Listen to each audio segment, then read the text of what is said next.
యేసు ప్రభుల వారు కూడా పశువుల పాకలోనే పుట్టారని చాలామంది అపోహపడుతూ ఉన్నారు. పాటల్లో కూడా మనం ఉంటాం, పశువుల పాకలో పుట్టాడు అనేటువంటి పాటలు కూడా మనము వింటూ ఉంటాం. అయితే ప్రియ దేవుని బిడ్డలారా, ఈ సత్యాన్ని మనం తెలుసుకోవాలి. యేసు ప్రభుల వారు పశువుల పాకలో కూడా పుట్టలేదు.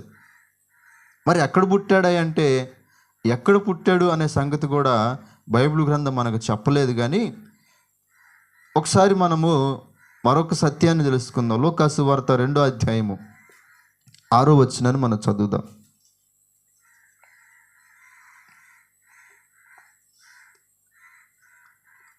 2వ అధ్యాయము 6వ వచనం. వారక్కడ ఉన్నప్పుడు ఆమె ప్రసవ దినములు నిండెను గనుక తన తొలిచూలు కుమారుని కని